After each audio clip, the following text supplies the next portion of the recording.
एक छोटी सी बस्ती में एक साधारण सी लड़की रहती थी, सुहानी। उसके पिता एक दर्जी थे। माँ घर संभालती थी। घर में पैसा कम था, लेकिन मोहब्बत बहुत थी। हर सुबह माँ के हाथ का पराठा, पिता की मुस्कुराहट और सुहानी की हंसी, ये सब उनका सुकून था। सुहानी के पिता हमेशा कहते, बेटी, इंसान की इज्जत उसके दिल से होती है, पैसों से नहीं। पर दुनिया को ये बात समझाने में हमेशा वक्त लगता है। सुहानी थोड़ी बड़ी हुई तो एक अमीर घर से रिश्ता आया। रवि नाम का लड़का सिटी में जॉब करता था। माँ बापू ने सोचा, बेटियों के नसीब अमीर घर में लिखे जाएं तो बेहतर होता है। उन्होंने हाँ कर दी, बिना सोचे समझे। शादी धूमधाम से हुई, पर सुहानी के दिल में एक छोटी सी घबराहट थी। घर बहुत बड़ा था, सब इंग्लिश बोलते थे। उसकी सास समृता देवी बड़े घर की मालिक थी, एक ऐसी औरत जिनकी आंखों में स्टेटस के अलावा कुछ दिखाई नहीं देता था। शादी के पहले दिन सबने सुहानी को बहू रानी कहा, पर एक हफ्ते बाद उसका असली इम्तिहान शुरू हुआ। सुबह के 5 बजे सुहानी उठकर किचन में गई। सास ने कहा, हमारे घर में बहू सुबह देर तक नहीं सोती, तुम्हारे घर जैसा नहीं है यहाँ। सुहानी ने हाँ में सर हिला दिया। उसने चाय बनाई, नाश्ता तैयार किया, सबको खिलाया। रवि ने भी कुछ नहीं कहा। जब सब निकल गए, सुहानी ने अपने हाथ देखे, छिल गए थे। 2 महीने बीत गए। सुहानी दिन भर काम करती, पर कोई उसे शुक्रिया नहीं कहता। सास रोज ताने देती, तुम्हारी माँ ने ये सब सिखाया नहीं क्या? इतनी सिंपल सी सब्जी बना दी। और रवि बस मोबाइल में लगा रहता। एक दिन सुहानी को तेज बुखार हुआ, 102 तक चला गया। उसने बेड पर लेट कर कहा, माँ जी, तबीयत थोड़ी खराब है, आज थोड़ा रेस्ट कर लूं?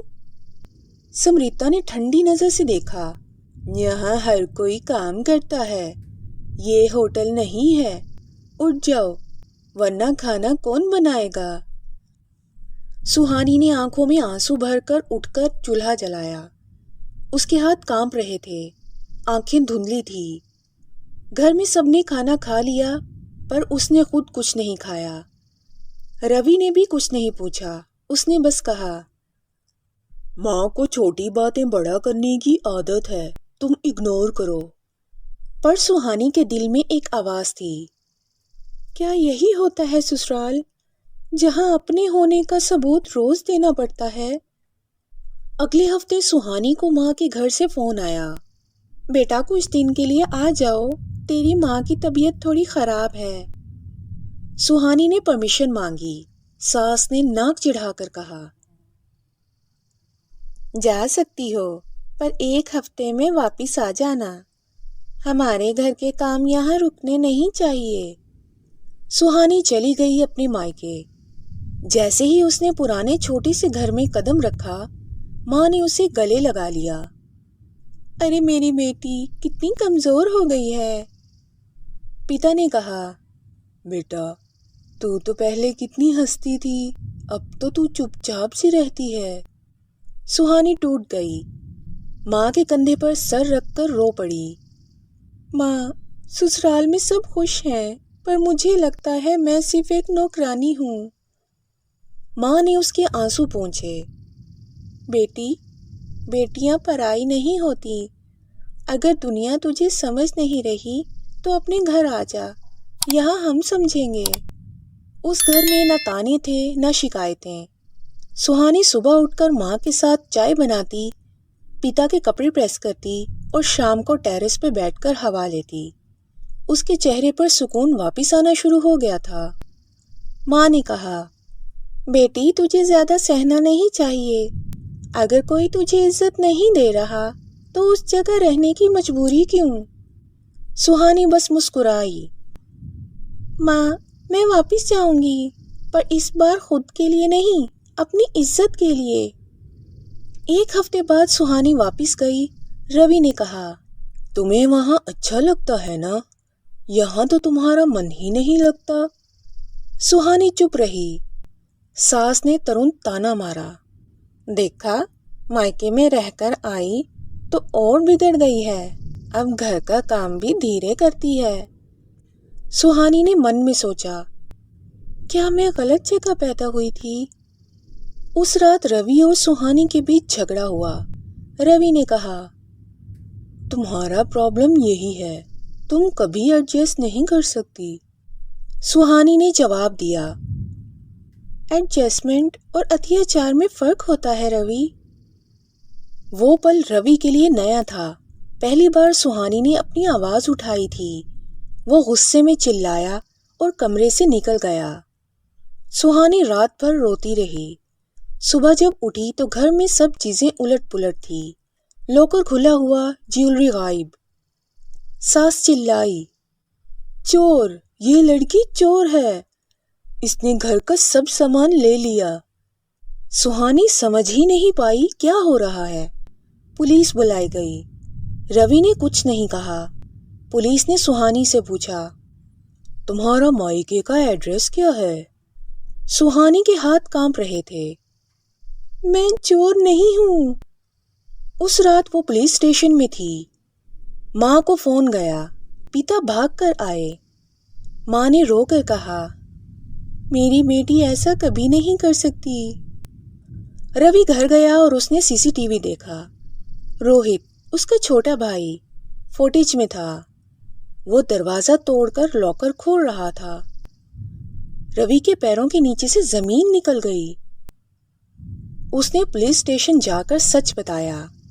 सुहानी छोड़ी गई, पर उसका दिल अब टूट चुका था। सुहानी ने कुछ नहीं कहा। वो सिर्फ घर आई, अपना बैग उठाया और माँ के घर चली गई। रवि ने रोकने की कोशिश की। सुहानी, प्लीज सुनो, मुझसे गलती हो गई। पर सुहानी ने बस कहा, गलती नहीं रवि, इंसान पहचानने में अंधापन हुआ। मायके पहुंचकर उसने माँ के पैर छुए। माँ, अब मैं वापस नहीं जाऊंगी। माँ ने कहा, यहाँ तुझे कोई रोकेगा नहीं, ये घर तेरा अपना है। अब सुहानी ने सिलाई का काम शुरू किया। दिन रात काम करती, लोगों के कपड़े सीती और धीरे धीरे अपनी इज्जत और रोजी कमाने लगी। पिता के साथ मिलकर एक छोटी बुटीक खोली। नाम रखा सुहानी क्रिएशन। वो अब अपनी दुनिया में खुश थी, लेकिन अंदर कहीं रवि और अपने ससुराल का दुख अब भी था। एक दिन सुबह रवि का फोन आया। माँ आईसीयू में है, वो तुम्हारा नाम ले रही है। सुहानी कुछ पल के लिए चुप रही। फिर माँ की बात याद आई, जो गलत करे उसे दर्द समझाकर छोड़ देना, दुश्मनी नहीं। वो हॉस्पिटल गई। समृता देवी बेड पर थी, आंखों में आंसू। बेटी, माफ कर दे, मैं तुझे कभी समझ ही नहीं पाई। सुहानी ने उनका हाथ पकड़ा। माफी क्यों मांगे और किससे? सब भगवान का खेल है माँ जी। सुहानी ने उनकी सेवा की, दवा दी, खाना खिलाया। रवि उसे देखता रहा। वो लड़की जो उसके घर में कभी नौकरानी जैसी ट्रीट होती थी, आज एक देवता बन चुकी थी। सास ठीक हो गई। उसने सुहानी को गले लगाया। अब ये घर तेरे बिना सूना लगता है बेटी।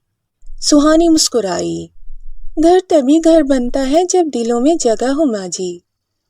सुहानी ने ससुराल में फिर से कदम रखा, लेकिन इस बार एक नई सोच के साथ। अब वो सिर्फ रवि की बीवी नहीं थी, बल्कि एक इज्जतदार औरत थी जिसे सबने समझना सीख लिया था।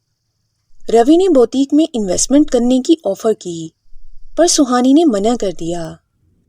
मुझे अपनी मेहनत पर भरोसा है, पैसे से नहीं, दिल से मदद चाहिए। धीरे धीरे रवि भी बदलने लगा। उसने माँ को समझाना शुरू किया। माँ, बहू दुख सहने वाली नहीं, हमारी बेटी जैसी होती है। समृता भी समझ गई थी, गलती पैसा नहीं, सोच में थी। एक दिन गली में कुछ औरतें सुहानी से मिली। बहू जी, आपकी कहानी सुनकर हमने भी अपनी बेटियों को पढ़ने के लिए भेजना शुरू किया है। सुहानी ने मुस्कुरा कर कहा, बेटियां कमजोर नहीं होती, बस उन्हें समझा जाए तो दुनिया जीत सकती हैं। 1 साल बाद सुहानी की बुटीक सिटी में मशहूर हो गई। वो लोकल वुमेन को जॉब देती थी, खासकर उन औरतों को जिनको ससुराल में इज्जत नहीं मिलती थी। वो कहती थी, औरत जब अपनी पहचान बनाती है तब दुनिया उसे पराया करना भूल जाती है। एक दिन एक जर्नलिस्ट उसके पास आया और बोला, मैडम, हम आपके ऊपर एक आर्टिकल लिखना चाहते हैं। From poor daughter in law to inspiration for many. Suhani की आंखों में आंसू आ गए। उसने कहा, मैं कोई हीरो नहीं हूँ, बस एक बेटी हूँ जिसे समझने में लोगों ने देर कर दी। उस रात वो टेरेस पे बैठी थी, हवा में एक सुकून था। रवि उसके पास आया। तुमने मुझे इंसान बनना सिखाया सुहानी। तुम मेरी जिंदगी का सबसे बड़ा सच हो। सुहानी ने कहा, मैं तुम्हें माफ कर चुकी हूँ रवि, पर अब मैं सिर्फ किसी की पत्नी नहीं, एक अपनी पहचान वाली औरत हूँ। रवि ने मुस्कुराकर हाँ में सर हिला दिया। तो कैसी लगी आपको ये कहानी? अगर आपको ये कहानी अच्छी लगी है तो इस चैनल को सब्सक्राइब कीजिए।